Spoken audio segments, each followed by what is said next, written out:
Hey, it's Don Taylor. I'm going to read through some of my book called The Grace Chronicles.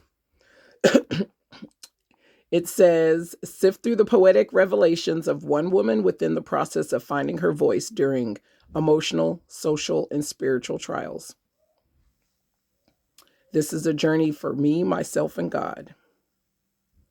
We'll start with the dedications. This book is dedicated to all those who have wholeheartedly supported me over the years. Don't be offended if I don't mention you by name. I got you. I see you. Your actions speak loudly in my heart. I have a strong community and family who have nudged me immensely along the way. Two specific teachers stand out, Mrs. Judith Robinson and Mrs. Patricia Lovell. They gave me instruction, direction, and peered at me with these eyes of wonder and belief. I knew I could because you believed I would. That deserves the highest form of gratitude, and I thank you. Above most earthly names would be my sister, who behind closed doors has supported me more with silent lips and endless availability than anyone I could list.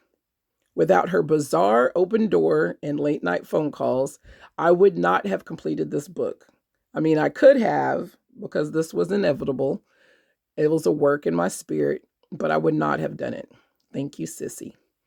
And it would be ridiculous if I did not mention my village of wind beneath my wings of aunts, uncles, and cousins, like my Aunt Naomi Brain, with her constant whispers in my ear of, you better hurry up and write that book. My Uncle Timothy Gray, he's always the first one to buy a poem or get a copy of something. And my Auntie Lois Gray. Also, my cousins Gwen Wheeler and Bill Terrell. They've all blazed the path already with their own books and their words of encouragement. Not least by any nature, appreciation and gratitude also goes to the others who can be classified as those lifting me up in prayers and support, like Pastor Ricky and Delphine Jacobs, who are always asking, when are you going to write a book? Where's the book?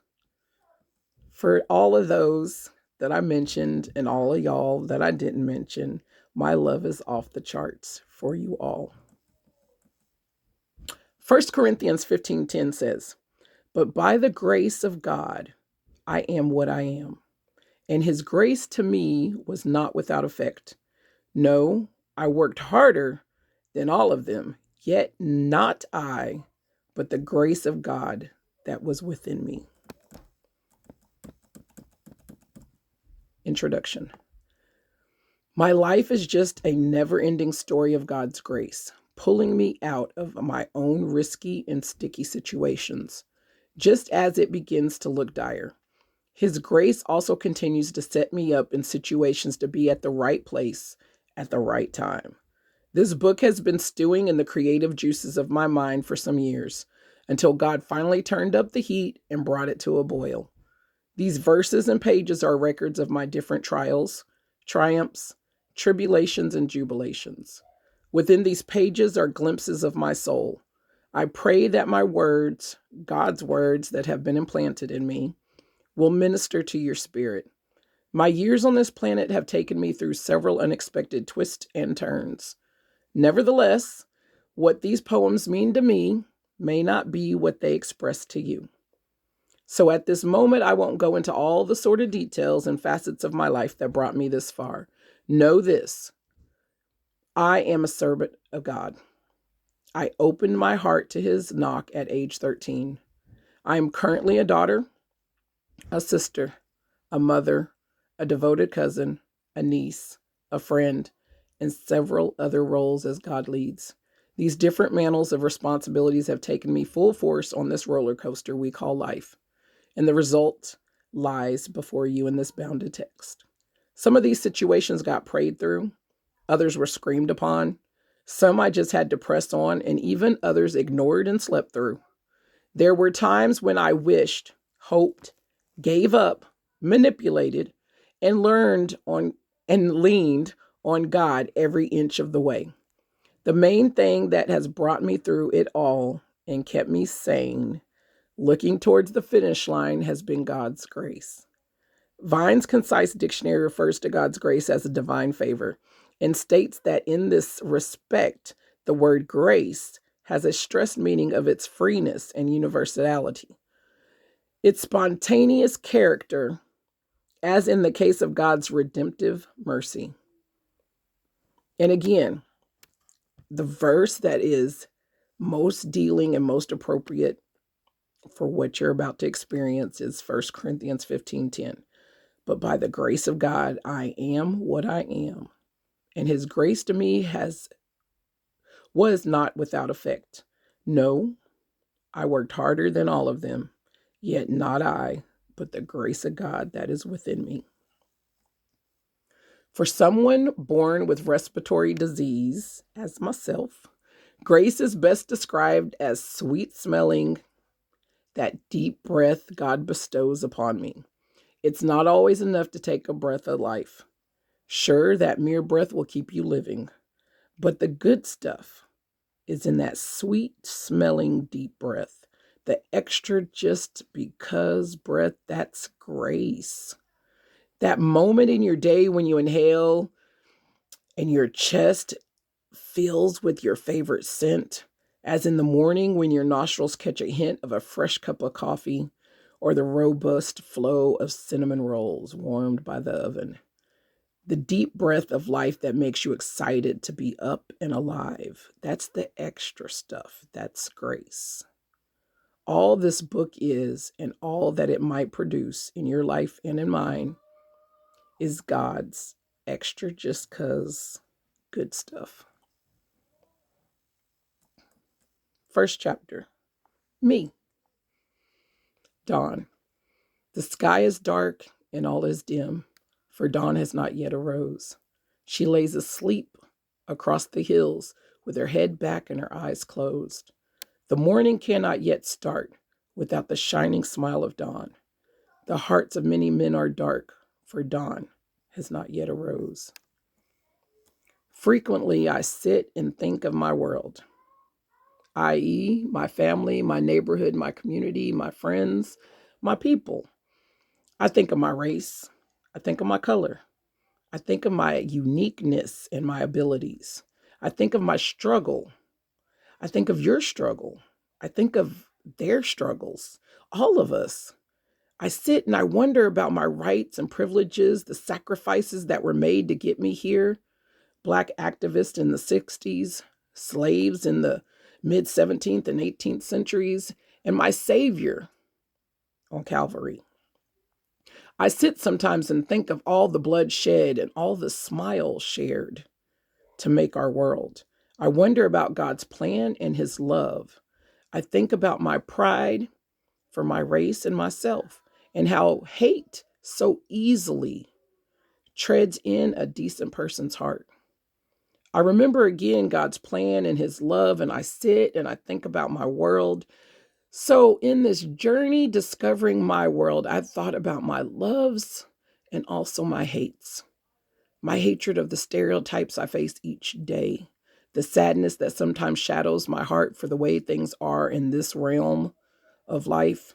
Racial issues do not consume my worldviews, but when you're Black, it does pop up on the regular. I wonder why pride in myself sometimes makes others uneasy when, or why, when I say Black is beautiful, some people feel that that means I think they're not beautiful. Pride for what is me and what is mine is not intrinsic with hatred of what is you or what is yours. If your eyes are a different shade than brown, so be it. If your skin lacks a strong level of melanin, that's okay. If your hair blows straight in the breeze on a windy day, hey, that's great.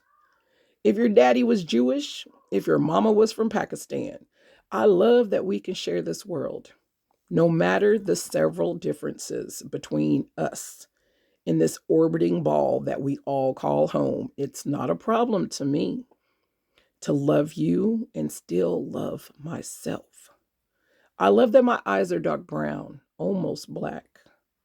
I adore the skin that surrounds me and darkens with each and every ray from the sun. I am enamored with my hair that is so nappy and twisted and tightly wound. Frequently on my Valentine is my love for my daddy, who is Black American and a Christian, and my mama too. My love for the people from Oklahoma, Tennessee, and the continent we know as Africa that created this me, and those who lived in Ireland as well. Loving this skin. I'm loving the skin I'm in. I appreciate all the shades of God's people. But still, I'm loving the skin I'm in. The dark, rich colors bursting with browns and shades of red, representing the love affair I have with myself and this skin I'm in. No greater sight of beauty than this melanin in the noonday darkening under the beaming sun.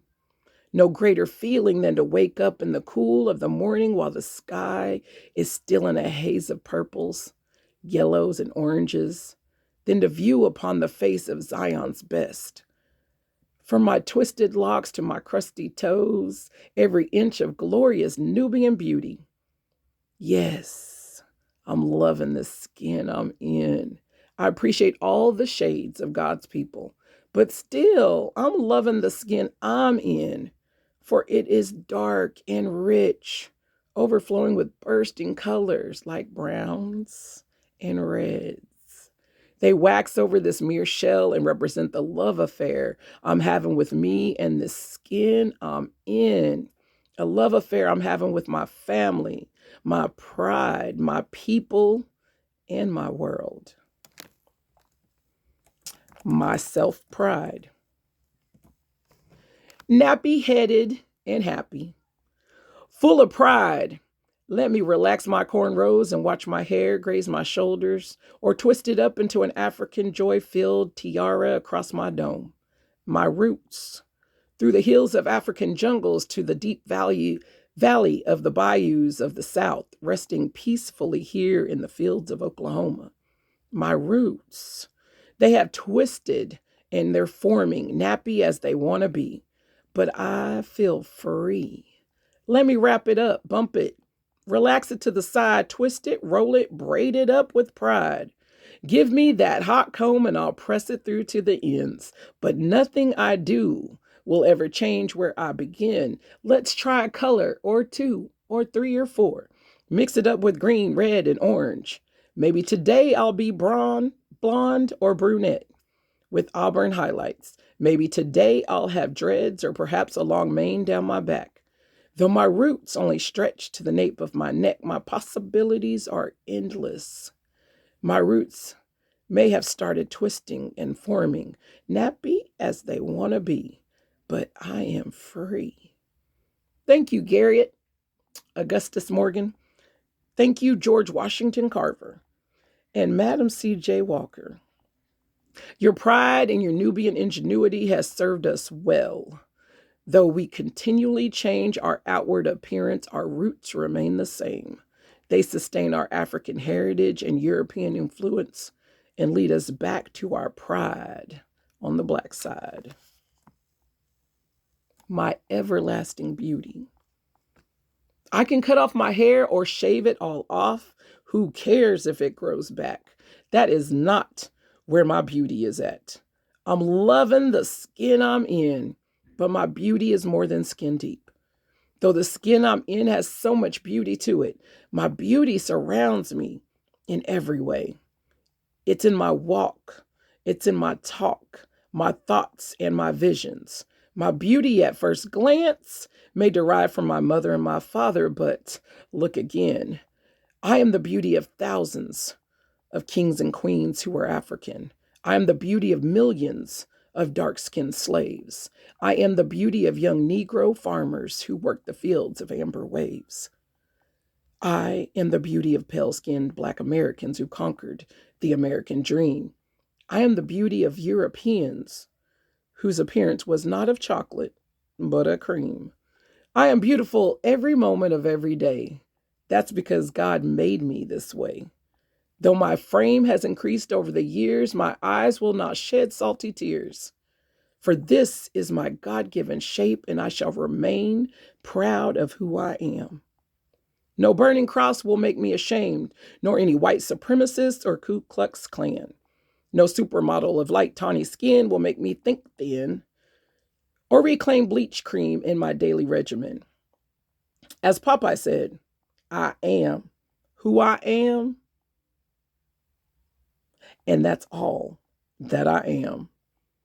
I am the beauty of thousands of kings and queens who were African. I am the beauty of millions of dark-skinned slaves. I am the beauty of Negro farmers who